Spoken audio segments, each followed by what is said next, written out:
Do you feel proactive on having conversations about your profit and loss? How much money you have coming in versus how much money is going out?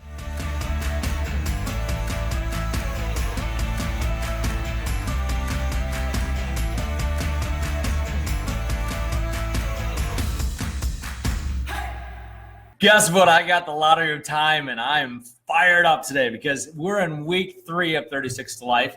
And in week 3, we talk about finances, we talk about budgets, we talk about P&Ls, we talk about getting your stuff together. Because here's the thing is, guys, many times when real estate agents come in, they're like, Hank, I just want to sell real estate. Like, I don't know my numbers. Guys, that's not an excuse. Many things about adulting sucks, and you knowing your numbers might be one of those things about adulting that I need you to start paying attention to.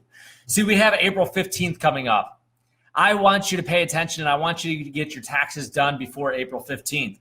In fact, I want you to lean into it. I want 12 months from now you to be in a better position than what you are right now, because you might be kicking yourself in the pants by not being more purposeful on knowing your numbers. And maybe one of the things that you should do is go hire a bookkeeper, so that every single month you send your stuff to that bookkeeper and you have them keep your numbers up to date.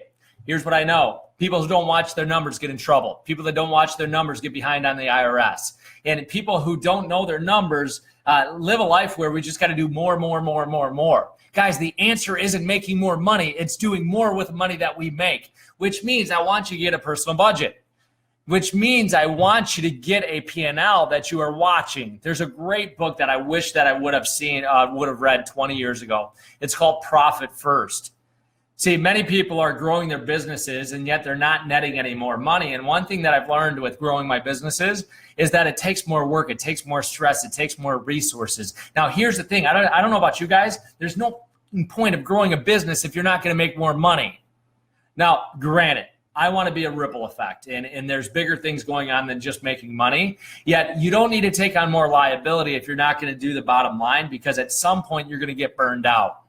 Here's what I want you to ask yourself. Are you making the profit that you thought you would be making in your business? If you're not, start watching your numbers. Time and time again, I talk with real estate agents or business owners in general. I say, okay, what was your budget last month? Did you hit it? Did you have more income come in than money that you spent? And they're like, Here's the thing is, guys, don't think about doubling your business if you don't even know what your freaking numbers are, because all you're going to do is throw fire on a problem. And when you throw fire on the problem, you're not going to be able to catch up. Trust me, I tried to out-earn stupid. Now, here's what many of you guys will say, Hank, you preach about this all the time. Why don't you get on another topic? Nope, I'm not going to get on another topic, because on a regular basis, I ask people that I coach, and I get a couple hundred new people into my world right now. And here's what I ask them. How many of you guys are proud of your P&L where it's at right now? And they're like, well, what does that mean? Here's what I mean by that. Do you feel proactive on having conversations about your profit and loss? How much money you have coming in versus how much money is going out? Do you feel confident in even bringing up the conversation, because you know people are going to ask you questions? Guys, it took me 3 freaking years of leaning into my P&L before I would feel comfortable bringing up the conversation, because I was just having progress, not perfection. Meaning it took me 3 freaking years to be comfortable having a conversation around my P&L. And how many of you guys think that I'm glad that I leaned into it?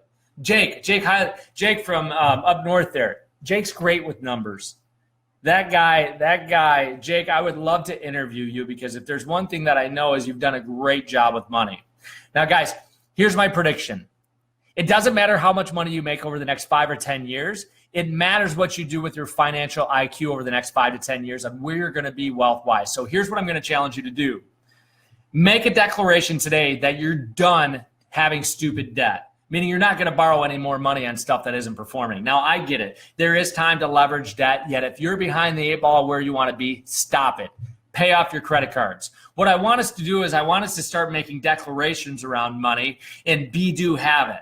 Meaning, I remember the first time I said, I'm going to have a $100,000 month. It took me 39 months to have my first $100,000 month.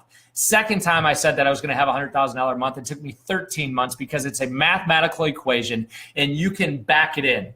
Each and every one of you guys have the ability in the next 5 years to be in a completely different financial position than what you are right now. How do you think I know this?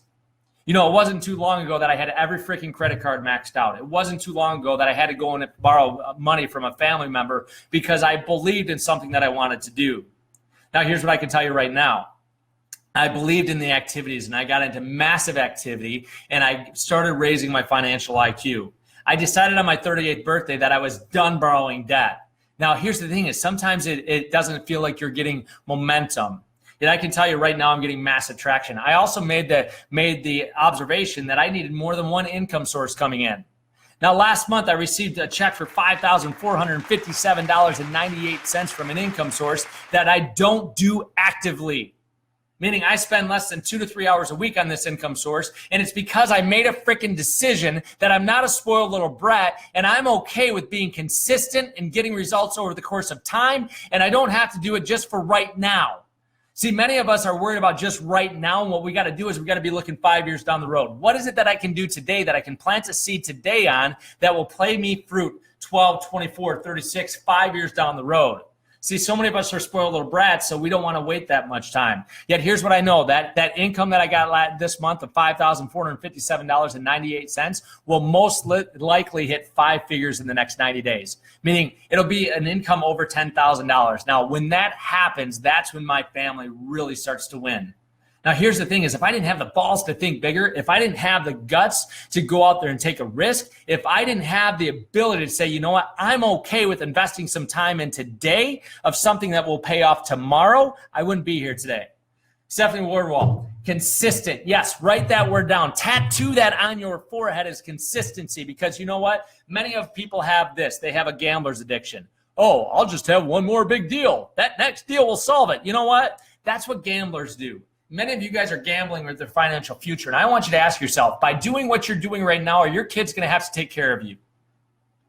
Let that sink in. Most real estate agents haven't done a good job with their retirement and aren't getting into massive action for their retirement where their kids are going to have to take care of them. I don't know about you. I don't want my kids having to take care of me. Now, am I behind the 8 ball and where I should be based on the money that I've made as far as retirement goes? Abso-freaking-lutely. Do I feel confident with what I'm doing and the action that I'm getting into by 50 years of age, I will be financially independent? Yes. Now, here's what it's probably going to look like because I'm being intentional.